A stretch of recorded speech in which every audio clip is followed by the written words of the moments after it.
మరి రెండవ శిక్షణ 4 పొలముల శిష్యాభివృద్ధి శిక్షణలోని పనిముట్లను నేర్పించడానికి లేదా నాకు తర్ఫీదు ఇవ్వడానికి మన మధ్యలో ఇరువురు సహోదరులు ఉన్నారు. చంద్రన్న గారు అలాగే కత్తి బాబన్న గారు ఉన్నారు. మొదటిగా చంద్రన్న గారు వచ్చి 4 పొలముల శిష్యాభివృద్ధి శిక్షణలోని పనిముట్లు వారు తెలియచేయాలని కోరుతూ వారికి సమయాన్ని ఇస్తున్నారు.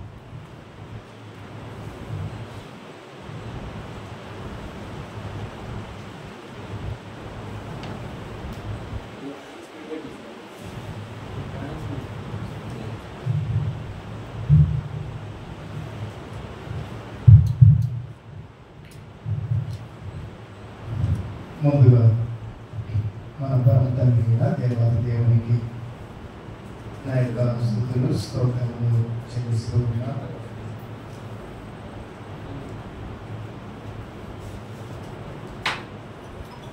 ఈ మాసము సెప్టెంబర్ నెల 11వ తేదీ ఈ రెండవ సెషన్లో మరొక ప్రాముఖ్యమైన విషయాన్ని నేర్చుకోవడానికి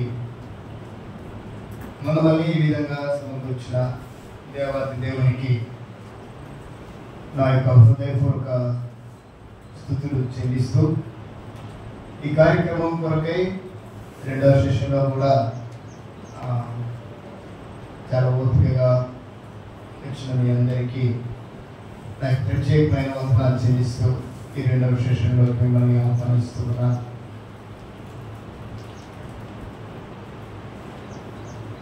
ఇక్కడ జరుగుతున్న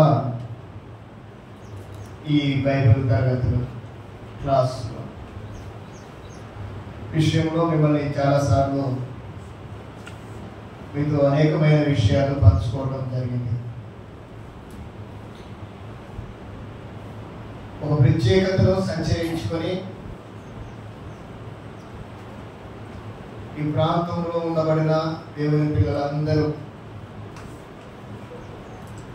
సత్యానుసారమైన దైవికమైన పరిస్థితుల గుండా తమ యొక్క ప్రయాణాన్ని కొనసాగించాలనే ఒక ఉద్దేశంతో ఏర్పాటు చేయబడిన ఈ కార్యక్రమము ఇంతవరకు దేవుడు జరిగించాడు, ఆ పనిని జరిగిస్తున్నాడు.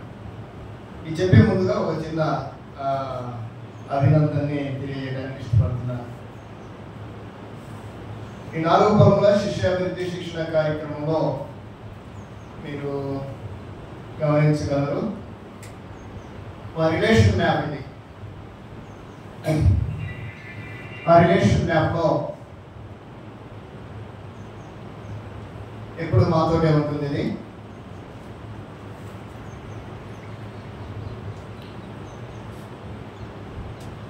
మీకు కనపడుతుంటుంది అనుకుంటారు. ఇక్కడ ఇదే చెప్పగలరా?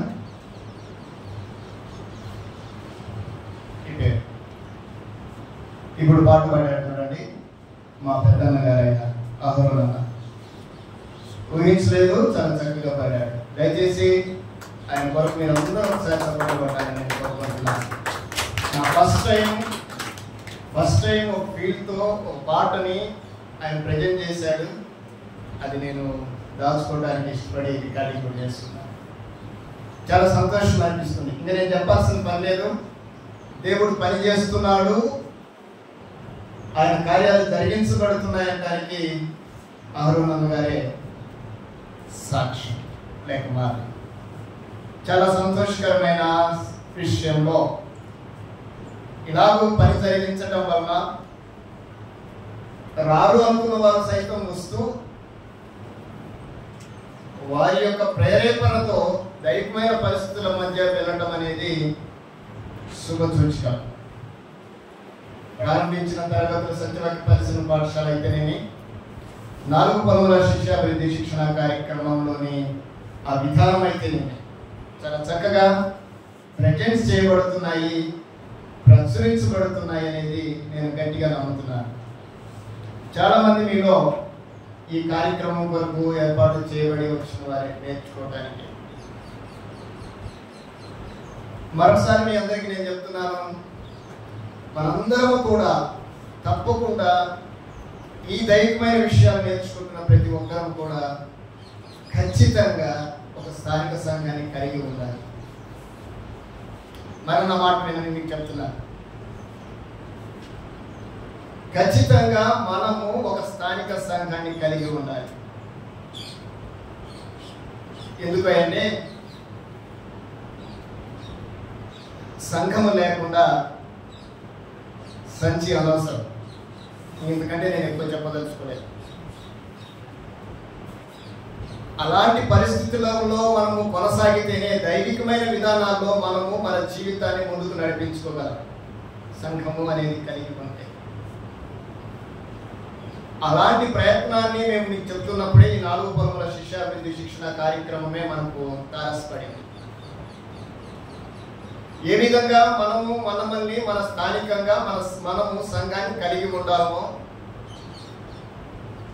అనే ఒక ఉన్నతమైన ఉద్దేశంతో ఈ 4 పొలముల శిష్యాభివృద్ధి శిక్షణ కార్యక్రమం మనకు చక్కగా నేర్పిస్తుంది. సంఘము అంటే ఏదో పెద్ద బిల్డింగు, ఒక 100 మంది సభ్యులు, అంతకు మించిన మంది సభ్యులు, ఆ చక్కటి స్టేజీ, ఒక పెద్ద పోడియము, అటుపక్క ఇటుపక్క పెద్ద సౌండ్ సిస్టము. మన ఆలోచనలో ఉన్నది కాదు సంఘము. అది దైవికమైన విధానాల్లో నుండి వచ్చేదే సంఘము. ఆ సంఘము ఏ విధంగా నువ్వు తయారు చేసుకోగలవంటే ఇదిగో ఈ విధంగా తయారు చేసుకోగలవు. ఈ 4 పొలముల శిష్యాభివృద్ధి శిక్షణ కార్యక్రమంలోని మొట్టమొదటి పని ఉంటే మనము ఏర్పాటు చేయబోయే, మనము చేయగలిగిన సంఘము. మన సంబంధంలో చిత్రంలోనే ఎందరో ప్రభువుని ఎరగని వారు ఉన్నారు. ఇప్పుడు మీకు చూపించాను చూడండి. ఈ చిత్రంలో మా అన్న పేరు, మా వదినమ్మ పేరు ఉంది. వాళ్ళకి తెలియదు ఈ విషయం. మా ప్రార్థన ప్రతిదినం నా బైబిల్తో ఇది ఉంటుంది. నేను ప్రార్థన చేసిన ప్రతిసారి వీళ్ళందరూ నా స్మరణలోకి వస్తారు. వారందరినీ ప్రభువుకు చూపించడానికి ఇష్టపడతారు. ఎందుకంటే వారు దేవునికి దూరంగా ఉన్నారు. వారు దేవుని దగ్గరికి రావాలి. ఆ దేవుని దగ్గరికి నడిపించేవారే, ఆ దేవుని యొక్క నడిపింపు కొరకై పిలువబడిన వారే సంఘము. మనం అనుకున్నంత బిల్డింగులు మాత్రమైతే బిల్డింగులు అయితే ఇది నమ్మాలి మనం. అలా మనమందరం కూడా ఒక స్థానిక సంఘాన్ని కలిగి ఉండాలి. ఆరాధించుకోవటానికి మనమందరం వారితో కలిసి ఆరాధించడానికి ఒక ఉన్నతమైన ఏర్పాటు కలిగి ఉండాలి.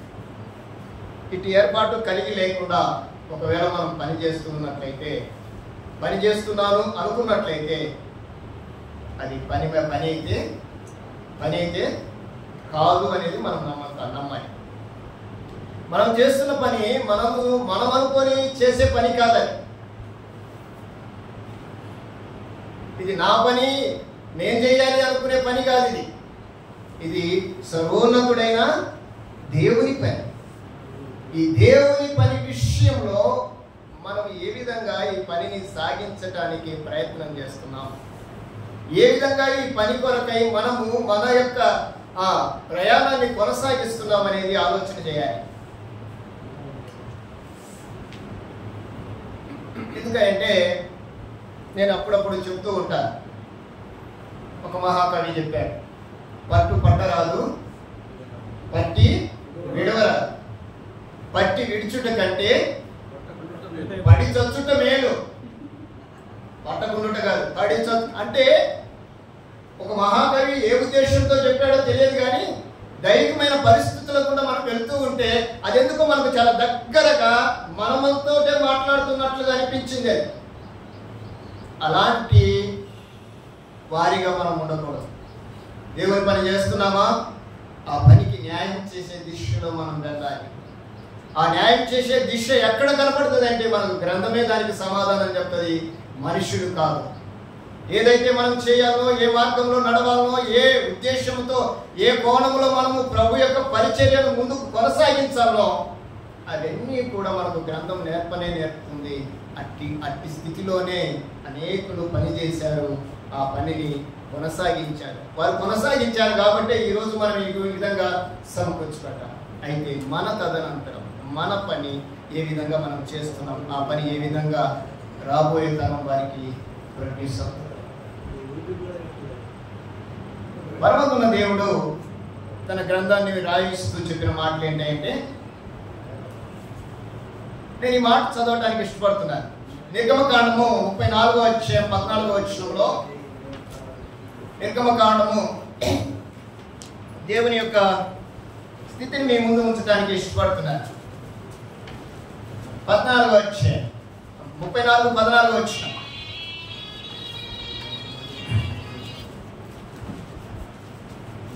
చదువుదామా?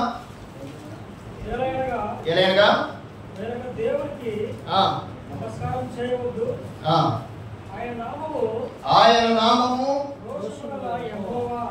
రోషము గల యెహోవా, ఆయన రోషము గల. మన దేవుడు ఎలాంటి వాడంటే, అప్పుడప్పుడు మనం అంటుంటాం ఆయన కరుణా సంపన్నుడని. ఆయన కరుణా సంపన్నుడే కాదు, దయా కలిగిన వాడే కాదు, రోషము గల దేవుడు. రోషము గల దేవుని పని మనము చేస్తున్నాం, అంతేనంటారా? ఇప్పుడు రోషము గల దేవుని పని చేస్తున్న మనము ఏ విధంగా చేయాలి అన్నా? ఎవరన్నారు? ఏం కలిగి చేయాలి? అలా చేస్తున్నామా? రోషం కలిగే పని చేస్తున్నామా? మన గుండె మీద మనమే చేసుకొని చెప్పాలి, నేను రోషం కలిగి పని చేస్తున్నానా, రోషం లేకుండా పని చేస్తున్నానా? రోషానికి ఆపోజిట్ వర్డ్ ఏందో తెలుసు కదా మీకు? తెలుసు కదా? నేను ఆ మాట అనడానికి ఇష్టపడను. ఎందుకంటే మనము ఆ పని కొరకు పిలువబడ్డాము, ఆ పని చేయడానికి ఇష్టపడ్డాము, ఆ పని చేయాలనే ఒక తాపత్రయం, తపన మనందరికీ ఉంది. కానీ ఆ పని చేసే క్రమంలో ఎలా చేయాలి అంటే రోషం కలిగి చేయాలి. అప్పుడప్పుడు పెద్దలు అంటారు, రోషానికి ఏం కట్టుకోవాలంట? మెడకి. ఎప్పుడన్నా ఆ సాహసం చేసామా? మనకు తెలియని వారి దగ్గరికి వెళ్ళి సువార్త చెప్పడానికి మనం ప్రయత్నం చేసామా? మనం చెప్తే మందిరానికి పోయే చెప్పాలి, అవునా కదా? అంతేనా? ఎవరన్నా ఏర్పాటు చేసుకుంటే ఆ మందిరానికి పోయి ఆడే చెప్పాలి. మనగా మందిరం ఏర్పాటు చేసుకునే పరిస్థితులు కూడా లేవు మనకి. మనగా సంఘాన్ని సమకూర్చుకునే స్థితి లేదు మనకి. ఎందుకు మీరు సంచి పట్టుకున్నారంటే, మేము ఆ ఊరికి వెళ్ళి సువార్త ఏ ఊరికి వెళ్ళి సువార్త చెప్పడానికి? అందుకోసమా దేవుడు మనల్ని పిలిచింది? దానికోసమా దేవుడు మనల్ని ఏర్పాటు చేసుకుంది? నువ్వు నిజంగా రోషం కలిగి పని చేస్తున్నావా? ఆ రోషం అనేది మనం చచ్చిపోయిందా? నేను ఒకసారి విన్నాను, ఇలాగనే మీటింగ్లో ఒక ఆయన అంటున్నాడు, సిగ్గులేని బతుకులు. నాకు ఎలా ఉంటుందో చెప్పండి? వాళ్ళని అనలేను, అలా ఉన్న వాళ్ళని విమర్శించలేను. నాకు నా మీదనే కొంచెం బాధ అనిపించింది. ఇలాగ సేవకులు విమర్శించబడటం ఏంటండి? అంటే అర్థం ఏంటి? ఎందుకు విమర్శించబడుతున్నారు? వారు చేస్తున్న పని ఆ దేవుని పని, అది రోషము గల దేవుని పని అనేది వారికి ఆలోచన లేదు. అలాగేనైతే ప్రతి ఒక్కరూ దేవుని పని చేయడానికే ముందుకు నడుస్తాం. ఆ పనిని ఏ విధంగా చేయాలో నేర్చుకొని చేస్తాం మనం. ఈరోజు మనకి ఒక చిన్న ప్రార్థన, ఒక పాట, ఒక వచనం తెలిస్తే సేవకు ఏదైనా నేర్చుకోండి అంటే మాకంతా తెలుసు అంటున్నారు. మేము ఈ రోజుకి కూడా నేర్చుకోవడానికి సిద్ధపడుతూ ఉన్నాం, ఇష్టపడుతూ ఉన్నాం. కొత్త విషయాలు ప్రతిరోజు దేవుడు ఏదో ఒకటి నేర్పిస్తూనే ఉన్నాడు మనకి. ఈరోజు ఆ కోణంలో ఈరోజు సేవకులు సేవ చేసేవారు లేరు. ఎందుకంటే మనం అంటుంటాం, మేము పట్టుకున్న దానికి చెప్పండి, అవునా? ఉండే 4 కాళ్ళు కదా, అంటే ఒక కాలు వదిలి, అంటే మనము చేసే పనే మనకు సాటిస్ఫాక్షన్, మనకు అంతగా హృదయానికి సంబంధించి ఆనందించేటట్టుగా ఉండటం లేదు. చాలా జాగ్రత్తగా రోషం గల దేవుని పని అలా చేసిన వారు బైబిల్లో ఉన్నారు. 3 యుగాల్లో, ఇతరుల యుగంలో కానీ, ధర్మశాస్త్ర యుగంలో కానీ, క్రైస్తవ యుగంలో కానీ అలా చేసేవారు ఉన్నారు, చేసిన వారు కూడా ఉన్నారు బైబిల్లో. పరమందున దేవుడు మొదటి ఆది కాండంలో నోవాహును పిలిచి, ఇదిగో నువ్వే ఈ తరములో నా ఎదుట మంచివాడిని, నీతివంతుడివి అని చెప్పినప్పుడు ఆ నీతివంతునికి అప్పగించిన పని ఏంటో తెలుసా? ఆ పని ఆయన చేశాడా లేదా? ఇదిగో నీ కొరకు నువ్వు ఓడకు సిద్ధం చేయి, ఈ ఓడలోకి వచ్చే వారికి ఎవరైతే ఉన్నారో వారందరికీ ప్రకటన చేయి అన్నాడు. తూచా తప్పకుండా ఓడ సిద్ధం చేస్తున్నాడు. ప్రకటన చేస్తున్నాడు. ఓడ సిద్ధం చేస్తున్నాడు, ప్రకటన చేస్తున్నాడు. ఎన్ని సంవత్సరాలు చేస్తాడో తెలుసా? మనందరికీ తెలుసానా? ఎన్ని సంవత్సరాలు? 120 సంవత్సరములు ఆయన సేవ చేశాడు, ఓడ కట్టాడు. తను అనుకున్న నిర్ణయం ప్రకారం దేవుడు జలప్రళయాన్ని రాని రప్పించాడు. ఓడలో ఉన్నవారు మాత్రమే రక్షించబడ్డారు, ఓడలోనికి రాని ఎవరు కూడా రక్షించారు. అంటే ఆ రోజు ఆయన మాట వినని వారందరూ కూడా ఏమైపోయారంటే జన సమాధి అయిపోయారు. జాగ్రత్తగా అంటే దేవుడు ఏమైతే తనకు చెప్పాడో అది చేశాడు. చేసిన దాన్ని బట్టి తాను తన కుటుంబము రక్షించబడింది. ఈరోజు మనం వారి గురించి మాట్లాడుకుంటున్నాం. మరొక ప్రవక్త ఉన్నాడు, మనకు తెలిసిన ఆయన ఏలియా గారు. ఆయన అన్నాడు, నేను రోషము గలవాడనై పనిచేస్తున్నాను, నేను అక్కడే అన్నాడు. ఎందుకు అన్నాడు తెలిసిన? అటుపక్క 450 మంది ప్రవక్తలు, రాజు పరివారం ఒక పక్క, ఒక్కడు ఒక పక్క దేవుడి పని చేయడానికి ఇష్టపడ్డాడు. ఏది దేవుడో ఏది దేవుడు కాదో నిరూపించాడు, ఒక ఛాలెంజ్ చేసి నిరూపించాడు ఆయన. అప్పుడప్పుడు ఆయన అనుకుంటుంటే ఒళ్ళు పులకరిస్తుంటుంది, అలా నిజం మనం మాట్లాడాల్సిందని. తెచ్చుకోండి, మీరు మీ ఇష్టం వచ్చినట్టు మాట్లాడండి, మీరు మీ దేవుని పూజించండి, నేను నా దేవునికి ప్రార్థన చేస్తా అని ఒక సవాల్ విసిరి సవాల్లో గెలుపొందిన ప్రవక్త ఏలియా. అలాగే మనం చేస్తున్నామా? ఇంకో మాట మీకు నేను చెప్తాను.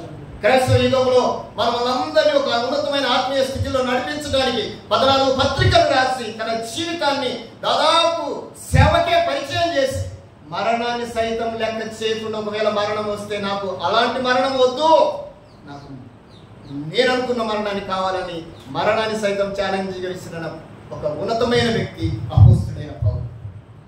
ఈరోజు ఆయన పత్రికలు చదువుతున్నాం. ఏం చేస్తున్నాం? ఆ పత్రికలను చదువుతున్నాం. ఏం ఆలోచన చేస్తున్నాం?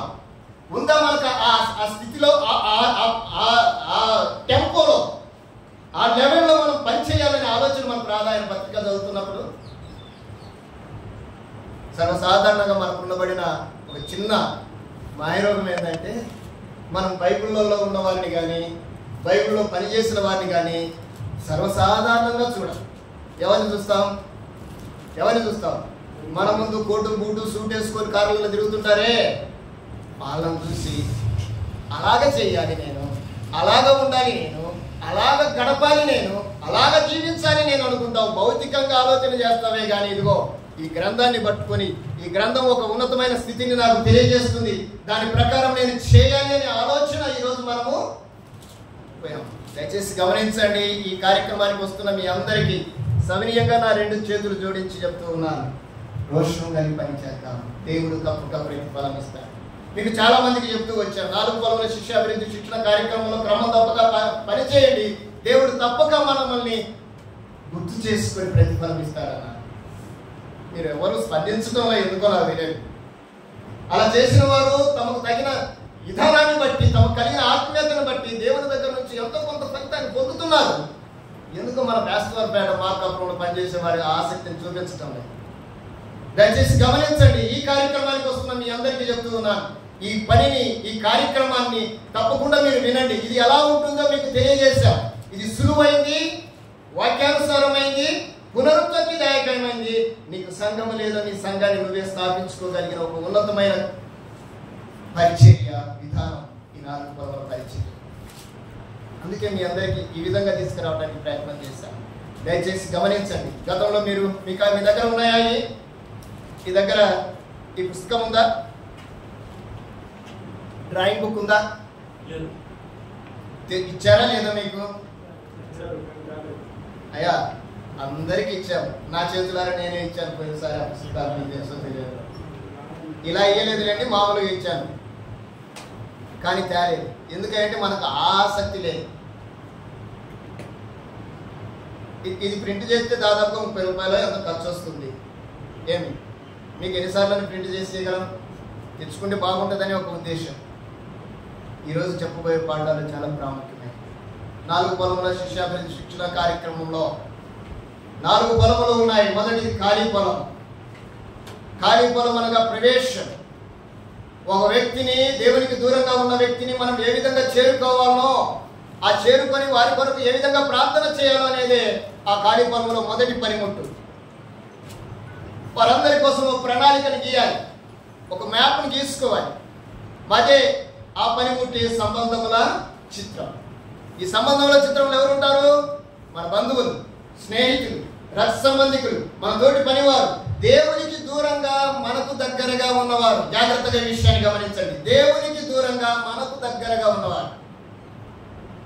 వారు రోజు నీతో మాట్లాడుతుంటారు కానీ దేవునిలోకి రారు. రక్షణ అనుభవం ఉండదు, సంఘానికి నడవరు. కొంతమంది సంఘానికి వస్తారు కానీ బాప్తిస్మం పొందుకో, రక్షణ ఉండదు వారికి. అలాంటి వారు నీకెవరైనా ఉంటే ఇదిగో ఈ విధంగా నువ్వు సిద్ధపరచు. ఎంతమంది ఉన్నా అందరికీ రాసేసి రాసి వారి కొరకు ప్రార్థన చేయి. నువ్వు మాత్రమే చేస్తున్నావు, వారికి తెలియదు.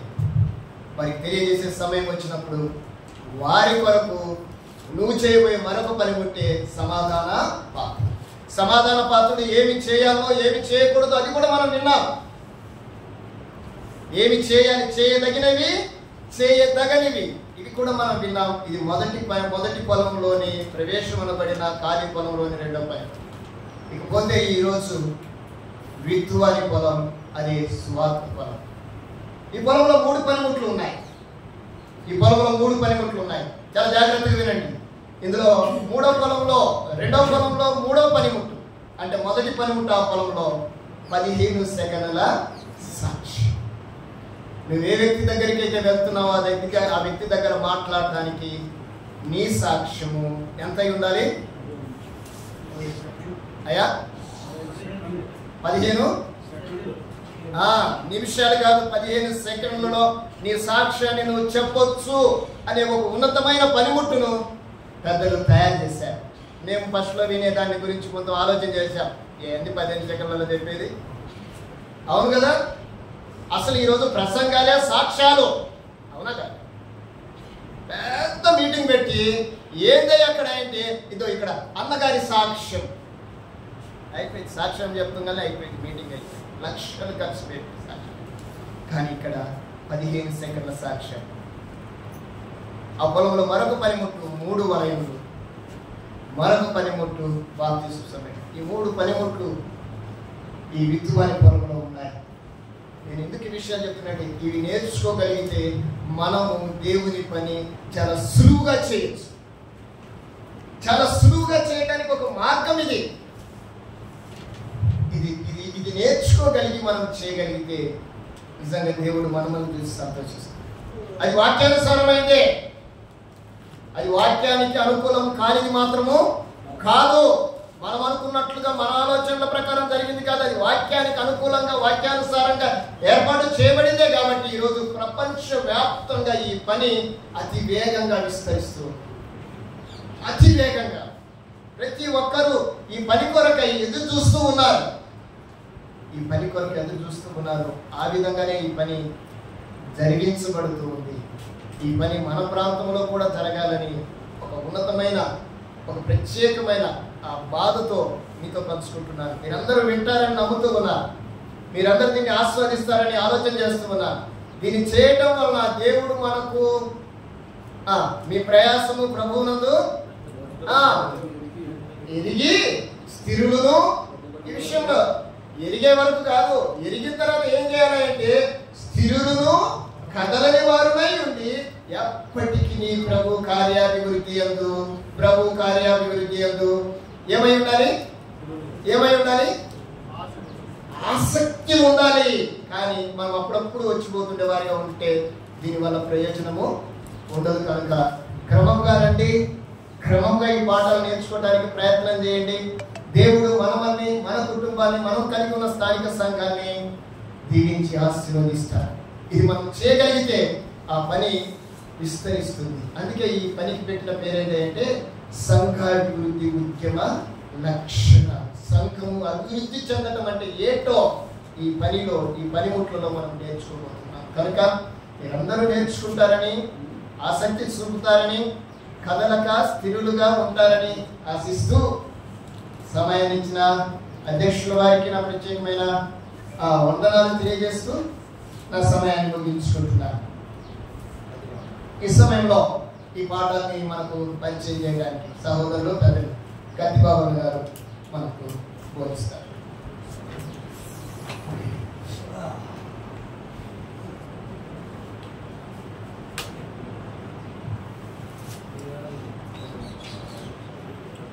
లేదంటే రైట్ పేపర్స్ ఉన్నాయి కదా.